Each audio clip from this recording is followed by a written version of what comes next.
Aliens Dark Descent.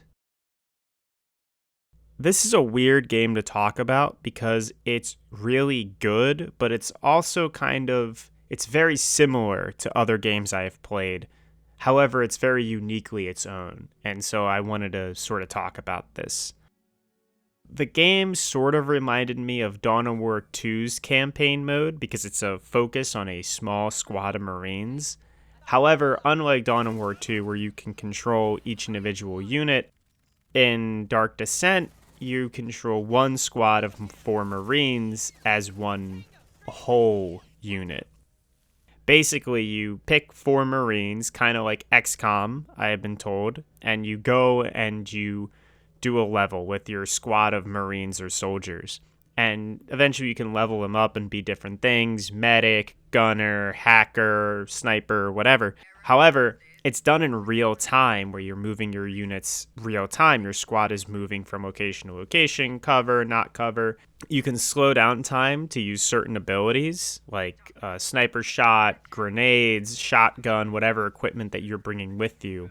Each time you do certain actions, they cost resources, and you have a very limited number of resources that do not reset. You have to find them throughout levels or use supplies during the menus to buy new resources for the levels, which I think is pretty interesting.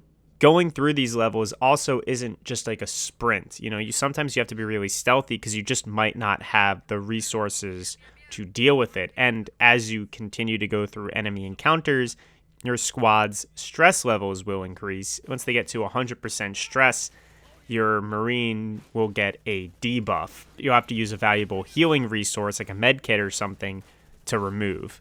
I thought this was really cool. I think the gameplay itself is very weird. It is very similar to a lot of stuff that I've seen before, but it is kind of its own thing. And I think it does a really good job. Even at the highest level where your Marines are all decked out and the squad is super good, a handful of xenomorphs are still going to be an incredible threat because it costs so much to deal with it that it's better at every level of the game to take it slow and smart, because eventually there are going to be situations you're going to need a lot of resources to get out of.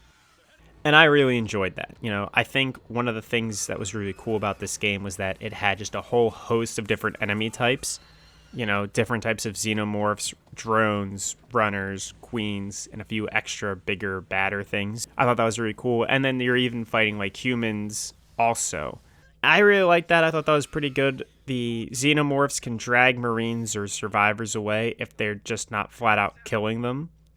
And I think that's really good. A downside would be that it never really felt like the xenomorphs were all that different. Some of them were, but sometimes, you get this big flashing warning sign like an elite alien is coming towards you, and you can kind of handle it the same way you handle everything else. Occasionally there will be boss battles. They were fine. I think a lot of this game sort of builds up on a really interesting aspect, which is the limited resources you have. For me, personally, I like making sure everybody is topped off, 100% HP, the most ammo they can have, everything is good and clear.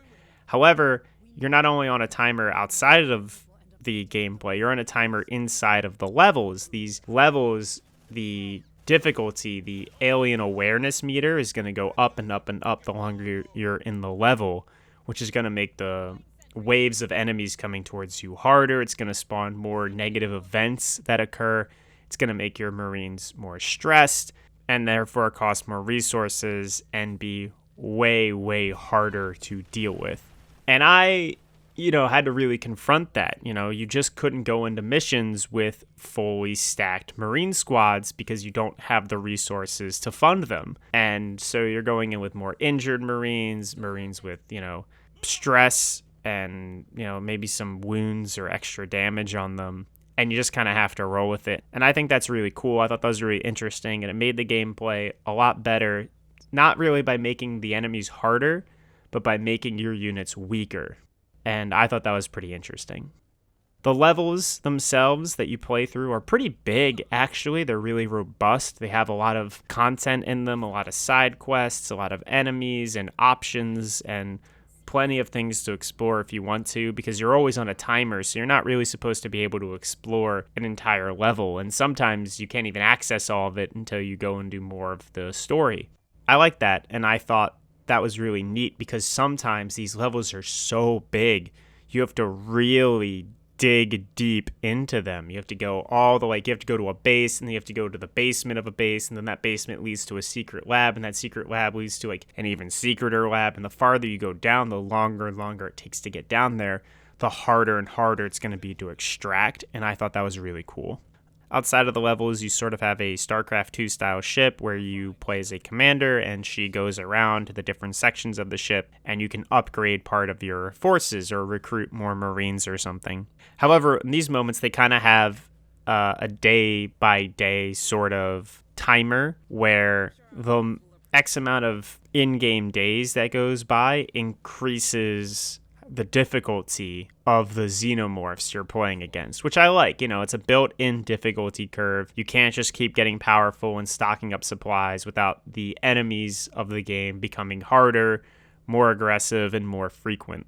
I like upgrading Marines. I wouldn't say that any of these Marines ever had personality. However, it was good to be able to create your own sort of team. If you wanted a team of a bunch of medics, I don't know why you would, but you could. Or if you wanted to have something a little bit more diverse, gunners, sergeants, recons, the hacking guys, you could have whatever you want. And I like that the better your team got, the more you could customize them and give them different weapons.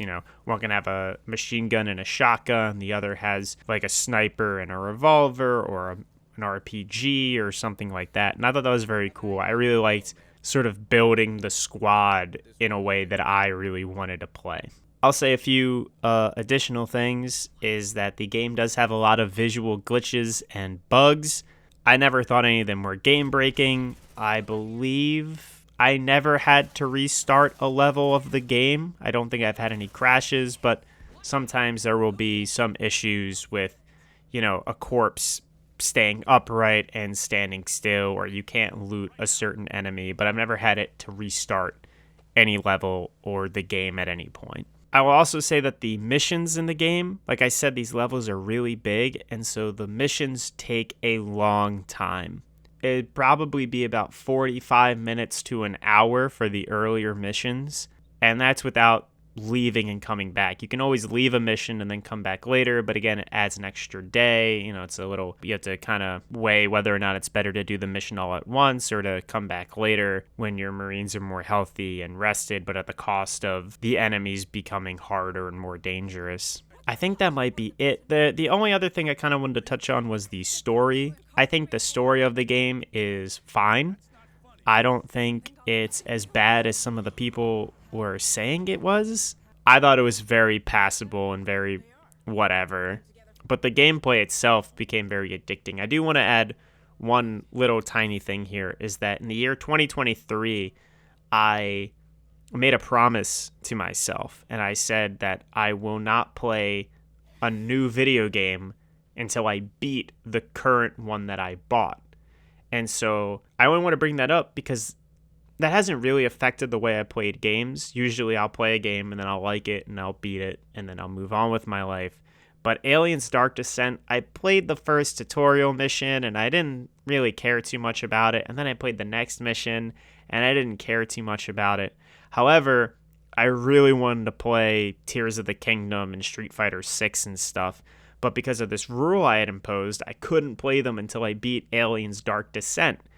And I forced myself to play through the second mission and the third. And then by that point, I actually really grew to enjoy the game and really like it. This hasn't really been that big of a deal with other games I played this year, but I think I would have given up on Aliens Dark Descent if I didn't force myself to push through the first couple levels. And I think after doing that, I ended up really enjoying the game. It was all I wanted to play. I really liked it. I thought this game was really fun.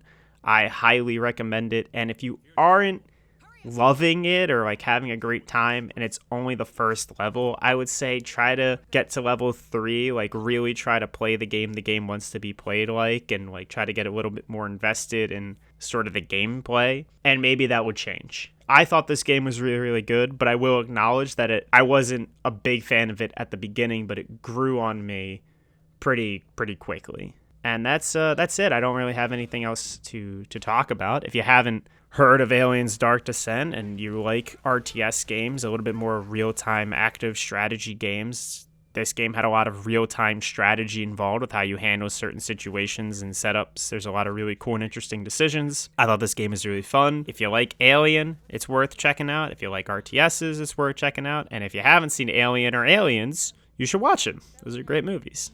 That's about it. All right. Thanks for watching. See ya.